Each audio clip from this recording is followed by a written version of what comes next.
Hello, welcome back everyone to another lesson in my German Grammar for Beginners series.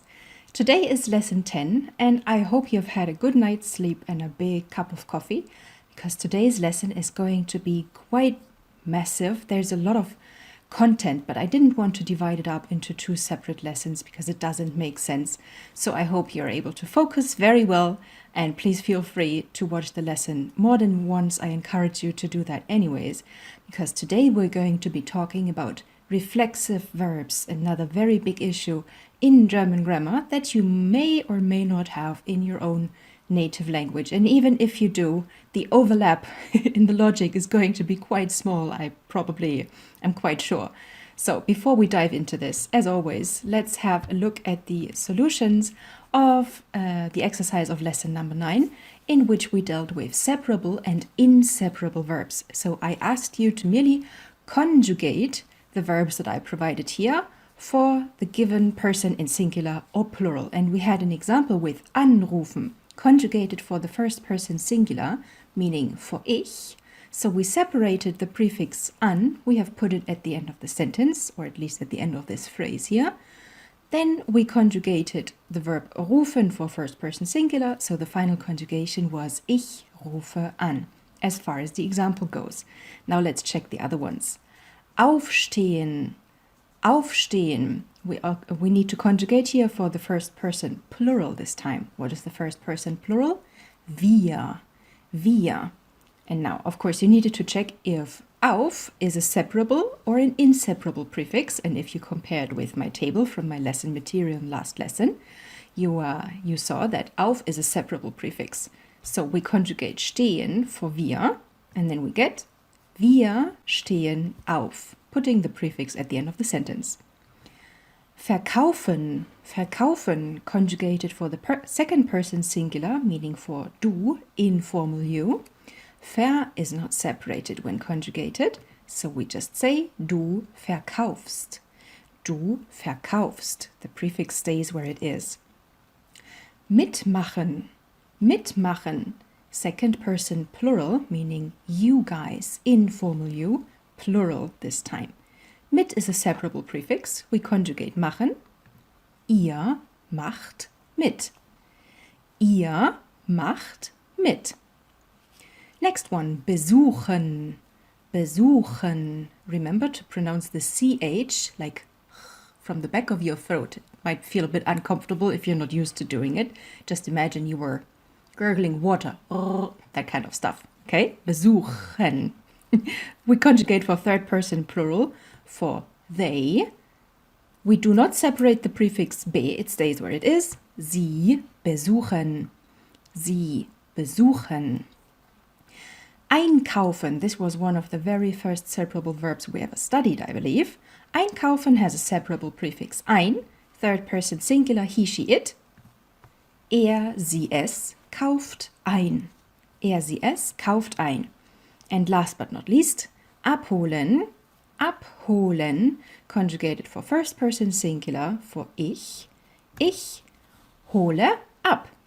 Ich hole up with the prefix at the end of the sentence. And that was already it. It does not really get more complicated than this. The most complicated aspect of separable verbs is also to pay attention to the fact that they might sometimes be irregular in their verb stem as well. Okay, sehr gut.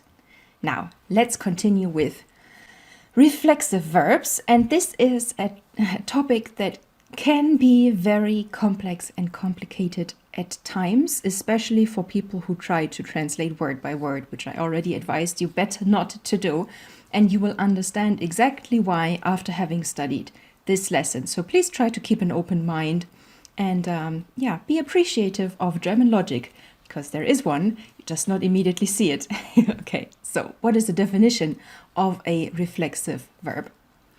Reflexive verbs consist, just like separable or inseparable verbs, of a base verb and a reflexive pronoun. So that is a new category of words that we haven't spoken about yet. A reflexive pronoun in the infinitive form will always take the form of sich, sich. Okay, I have two example infinitives for you here. Sich kämmen und sich rasieren, meaning well, if you translate, it's just to comb or to shave, but we say to comb yourself or to shave yourself. That is already included in the infinitive, okay? We need this sich in front of the infinitive of the verb for a complete reflexive verb. We use this kind of verb when the subject and the object of a sentence are identical. And this is also where the meaning of the word reflexive comes from. In English, to reflect, when the action that the subject of the sentence does is reflected back onto the subject, who is at the same time the object of the sentence. So if I didn't completely confuse you yet, that makes me very happy.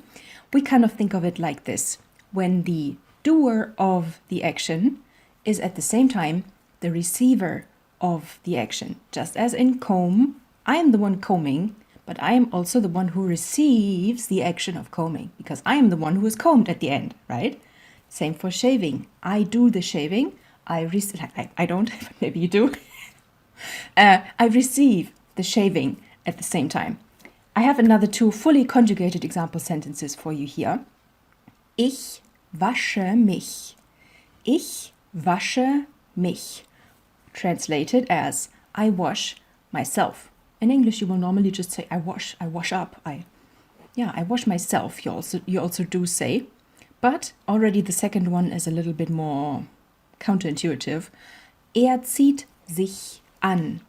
Er zieht sich an, wanting to say that he's getting dressed. He clothes himself, okay? To get dressed, to clothe yourself is how we say in German. So you will find in the er zieht sich an example sentence, you do find the reflexive pronoun sich, right? You can see it. We put it after the conjugated verb. But where is it in the first example sentence? Ich wasche mich. Ich wasche mich. The reflexive pronoun has changed its form because you don't conjugate pronouns, but you need to modify them so that they meet the subject of the sentence. So I wash myself. This mich, the M at the beginning, kind of corresponds to the my in English, myself, yourself, himself, as you also need to do when you say he washes himself, okay? Therefore, as I said, reflexive pronouns need to be matched with the subject of the sentence. If the subject is ich, then the reflexive pronoun needs to be mich, myself. He, himself. We, ourselves. Selves. They, themselves. And it is in terms of the position, it is placed after the conjugated verb in a sentence. So far as theory goes, what does it look like?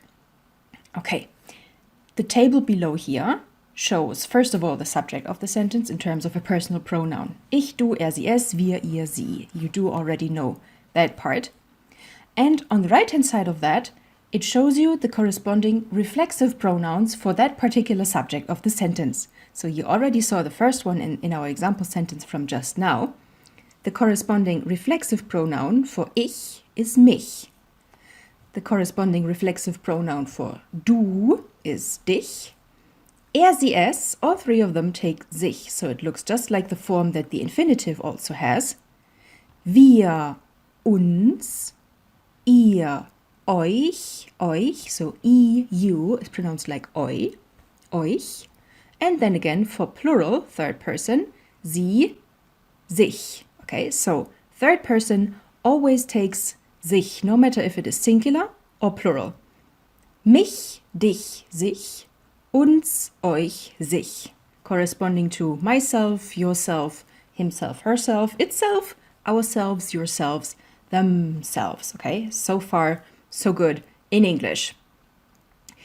Having a couple of example sentences behind here already shows you why it is so difficult to translate from one language into the other, because if you do it word by word, it's going to sound very weird.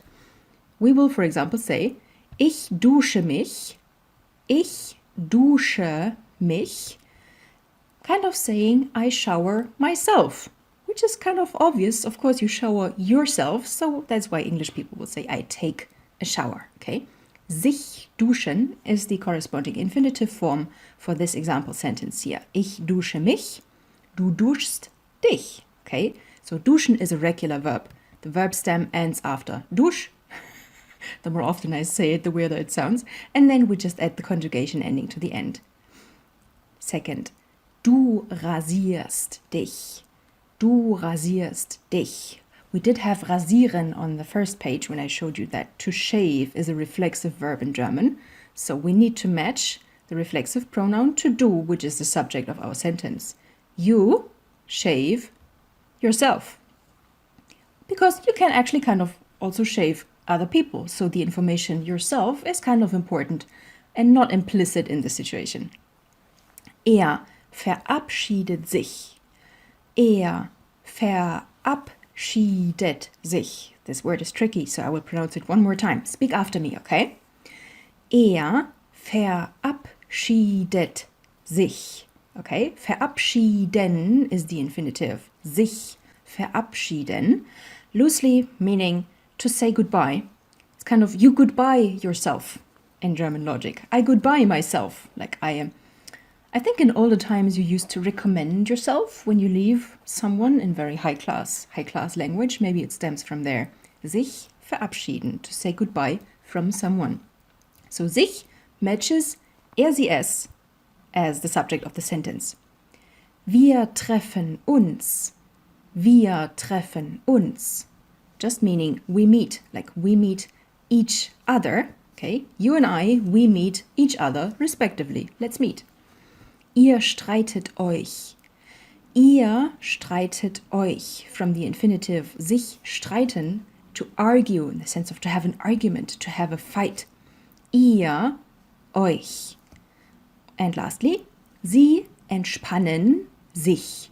Sie entspannen sich, meaning they relax. So we say they relax themselves. Sich entspannen. So the reflexive pronoun is necessary to convey the meaning of to relax. You can't just leave it out. That is one of the most typical mistakes of speakers of other languages, because they think the meaning is in the verb, but no, the meaning is in the combination of the verb and the corresponding reflexive pronoun. That is maybe the most important aspect of or message of this lesson. If you want to switch it off now, that's okay. You got the main message of it, but of course I would be happy if you keep watching, because now is when it gets a little bit more complicated, and this is the first time that during my classes you will actually come across the aspects on the grammatical aspects of accusative and dative case. So since until now we have not yet spoken about nouns, or in a very limited extent about pronouns or adjectives or anything else, accusative and dative case have up to this point not been relevant to you yet. So this is the first time that I mention them to you, but only in one very tiny aspect in which these cases can be used. So just as a very, very brief overview for you, German consists of 4 cases: nominative, genitive, dative, and accusative.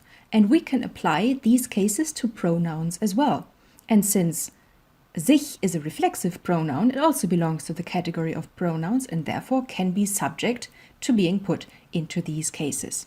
So now you don't need to fully understand, first of all, what each of these cases stand for, and especially not how they are formed or built.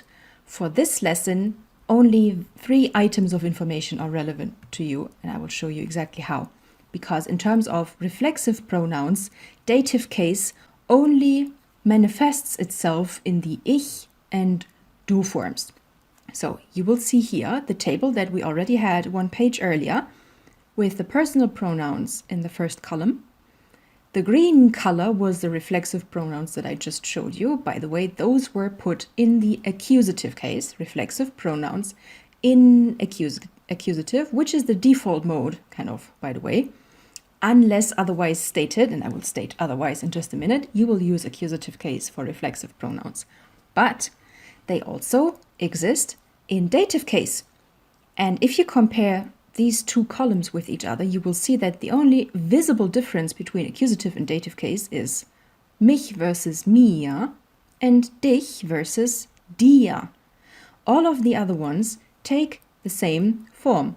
They are still in different cases, but you don't always see that, which is a really mean thing of German grammar because we could have made those differences in the cases more obvious, more apparent, but obviously we decided not to.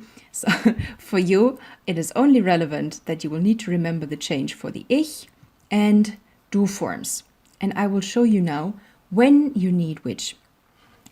In the example sentence, I wash myself, I am the one who's doing the washing. Washing is the activity, and I'm also the object, the receiver of the washing. So, ich wasche mich is a complete sentence. It is not very detailed, but according to German grammar rules, that sentence is perfectly fine. But maybe you will not always want to say I wash myself. Maybe you just wash your hands. So you want to say I wash my hands.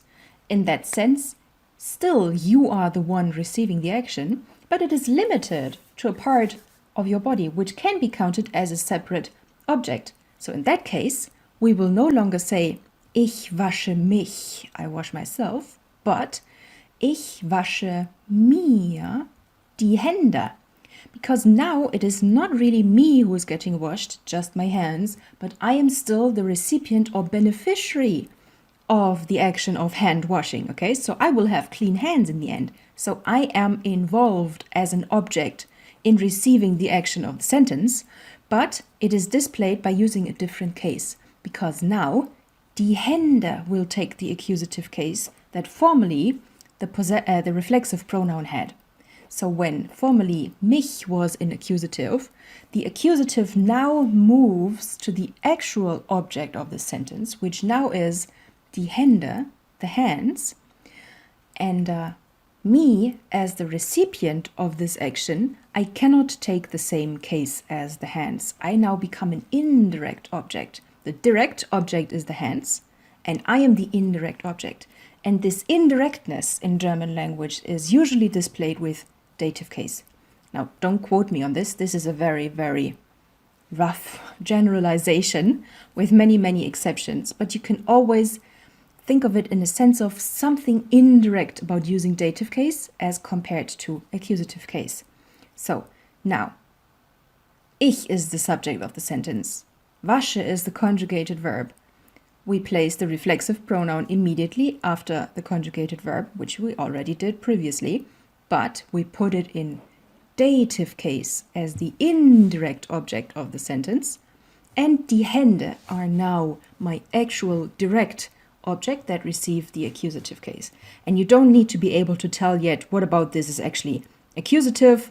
That is going to come much later. Just take note of the fact that objects in a sentence need to be put in different cases, and that accusative is normally for direct objects and dative is normally for indirect objects. That is all you need to know about cases for this lesson, okay? So we check in the table when I am the subject and I need an indirect reflexive pronoun, indirect object reflexive pronoun. I need mir, mir. Now, what does it look like for the other persons? I have chosen to not modify the meaning of the sentence, just modify the subject so that you see how it plays out. So we change the subject from ich to du. Du wäschst dir die Hände. Now, you as the indirect beneficiary of the action, Hände still being the direct object in accusative. Er wäscht sich die Hände. Now we're back to sich, so it could theoretically look like accusative, but you know it's not. Wir waschen uns die Hände. Ihr wascht euch die Hände.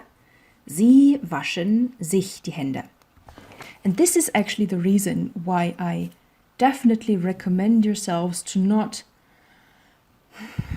ignore grammar rules, not go too deep with things that you don't actually know. But it is very important for you to understand at later points in time how to differentiate a direct object from an indirect object, because it does have an influence on how you construct your sentences.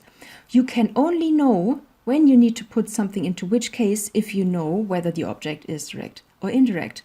And that is something you will need to decide very spontaneously while producing speech, because at the end you want to be able to actually speak what you think. So this process of thinking about grammar needs to have been automatized to a very large degree until then, because, and this is maybe the most difficult thing for learners of German is that all of this complex grammar takes a very long time to automatize, right? To repeat so often that it becomes automatic for you and you no longer have to think about it consciously. So the only way to get there is constant repetition and exposure and repetition and exposure, which is also why I generally recommend you to watch my lessons more than once, maybe not immediately push the repeat button after finishing the lesson, but maybe write yourself something like a small schedule, lessons that you yourself found particularly difficult. Maybe write a schedule or a reminder that in 1 week from now or in 3 days from now, you're going to re-watch the lesson. You're going to redo the exercises. And only if you got all of them correct, you're going to move on to the next lesson. Or something like this. Of course, you will find your own strategy, how to go about and in what order you also want to watch my lessons. Of course, I create them in a sequence that seems logical to me, but I have a one-size-fits-all solution which cannot possibly fit everyone because so much depends on what your own native language is. Maybe you have studied German before and you just want to fresh things up. Maybe you're a Chinese native speaker and would even require much more explanation about what I'm actually saying here than maybe someone who's an English native speaker or even a Dutch native speaker who says, why does she keep beating a dead horse? I got it 10 minutes ago. I'm trying to advance at a speed and a depth of explanation that will hopefully meet the requirements of 90% of you, and I already apologize to the other 10% if I'm going too fast or too slow. You can write me feedback in the comments anytime if you feel, I think you really took too much time on that, or could you please go back to this, because then I know how the content that I'm presenting to you is actually absorbed by you guys. Very important information for me. Okay, so we need to determine if the sentence we want to build only has myself as the object, as in washing, or if there is another object involved. And if that is the case, careful, other object, then I need to differentiate between dative and accusative case. And what this looks like you see here in the table. And I also try to work with color coding so it's a little bit easier for you guys. To make things worse, German has reflexive verbs and partially reflexive verbs. Of course we do. We never see things in black and white. Things are always gray. So we have partial degrees of things also in our grammar. That is actually quite indicative of German culture, I think. Yeah, maybe this is also a culture lesson for you. So partially reflexive verbs can be used both in a reflexive way. Ich frage mich, I ask myself, I wonder, kind of self-talk, okay? I'm the one thinking, I'm the one receiving the thought. That is reflexive. Or with another accusative object, so not me as the recipient of the action, but someone else. Ich frage dich. I ask you. In that case, it has just automatically become a verb with a direct object. Nothing reflexive about it anymore. So the verb to ask can be used in a reflexive function, I ask myself, or with a normal direct object, and we know direct objects take accusative case, in which case there is no reflexive pronoun involved anymore. I have another couple of example sentences to highlight this point to you a bit further. Let's read together, okay? Ich erinnere mich an meinen Urlaub. Ich erinnere mich an meinen Urlaub. Focus on understanding the verb and absorb the other vocabulary passively. We want to say, I remember my vacation. To remember, therefore, in German means sich erinnern. Ich erinnere mich. Kind of I remind myself of. Okay? I invoke the memory. I receive the memory. I remember. However, we can also use it with a direct object, with someone who is not me. Ich erinnere dich an deinen Termin. Ich erinnere dich an deinen Termin. And now it has completely lost the reflexive aspect of the previous sentence and just means I remind you of your appointment. So now the subject and the object of the verb are no longer congruent, okay? One subject and a completely different object. I and you. I remind you of your appointment. So, erinnern can be either sich erinnern, I remember. Ich erinnere dich, I remind. So the English language actually has a distinction between these two meanings, remember and remind. In German, this distinction is expressed with the presence or absence of the reflexive pronoun. Next one. Ich verabschiede mich von den Gästen. Ich verabschiede mich von den Gästen. And here we had this terribly long, difficult to pronounce verb for saying goodbye. Sich verabschieden. Sich verabschieden. Sich is reflected in mich, which is congruent with the subject, ich. However, I can also use it in the meaning of, I see someone off. Like I bring them to the door and say goodbye to them there, which in German will not take a reflexive pronoun anymore, because now it's the guests who receive the action of verabschieden. Ich verabschiede mich if I am the one going and the guests stay. So they stay, I leave, so ich verabschiede mich. I'm the one leaving. But if I am the host and the guests are about to leave, then they are the ones going away. So ich verabschiede die Gäste. Does that make sense? Whoever is going away receives the action of verabschieden. I know it sounds a little bit metaphorical or not so easy to grasp. But I hope by getting yourselves acquainted with this type of German logic, you're going to see it everywhere, I promise. We use reflexive pronouns. I think I use about 100 of them per day, probably. It is very omnipresent in daily spoken language. But the good news is, so this was about partially reflexive verbs, okay? They can be used in both functions. There are, however, also verbs that only exist in their reflexive forms, meaning there is no way you could possibly use them without a reflexive pronoun. So you can use it without for fragen. Ich frage mich, ich frage dich. But for the verbs in this list here, there is no option without sich, okay? They have to be reflexive in order to have or to form a meaningful sentence. Sich bedanken, sich beeilen, sich befinden, sich beschweren, sich bewerben, sich erkälten, sich freuen, sich interessieren, sich streiten, sich sonnen, sich verlieben. So this is a part of my recommended vocabulary list. I did not give too much extra information yet because I have already created lesson number 11, which is going to be a revision lesson, and there I'm going to I have really invested a lot of thought into selecting vocabulary specifically for levels A1 and A2, which is not easy to do, but I think I gathered a quite comprehensive list. So if you obtain the lesson material from me for lesson number 11, all of the verbs in that list are going to be relatively complete for A1, A2 levels. So there's going to be a lot of words, of course, but if you have studied those, you're covered for the first two beginner levels, which I think is also quite nice thing, right? So please also watch lesson number 11. Watch all of my lessons, please. You have to. Okay.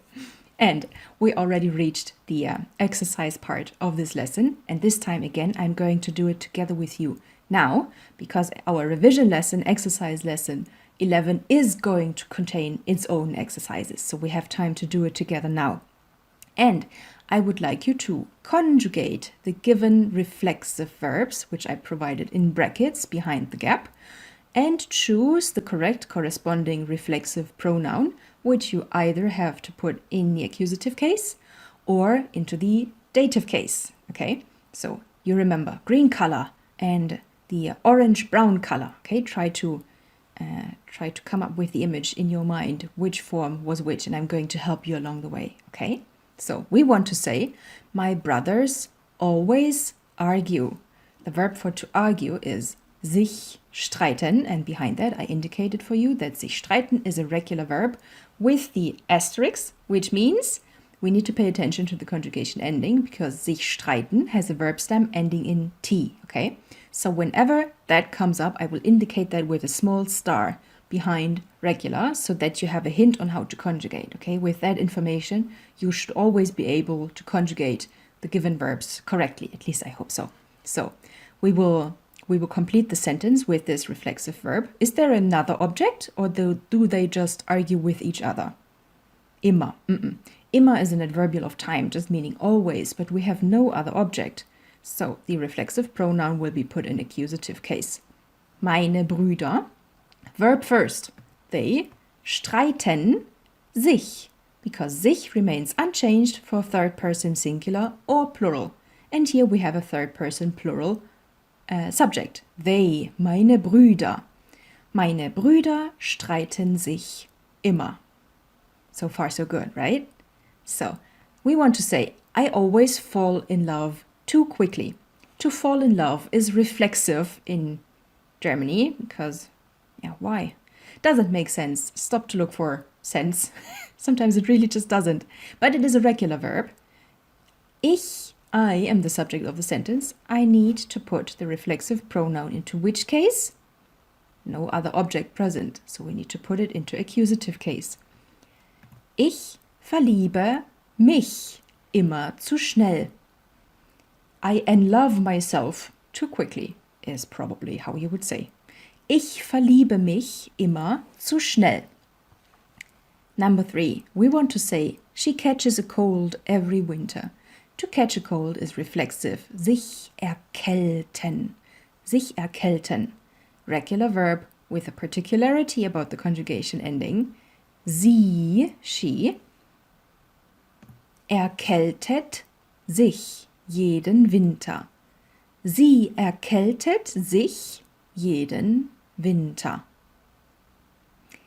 We want to say, he shaves every morning.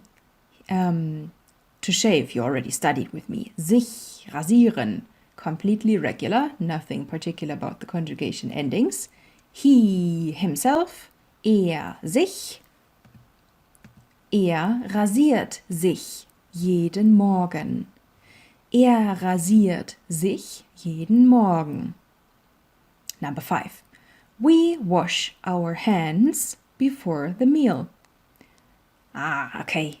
Maybe you had a bell ring in your head, because now we do have another object, and it's not the meal, it's the hands. Okay, so it is now still us whom we wash, but more specifically, it's the hands whom we wash for us. Okay, so this reflexive pronoun needs to be put into dative case because die Hände are already accusative, but in the case of wir, you can't tell, because the only difference between accusative and dative is visible in ich and du.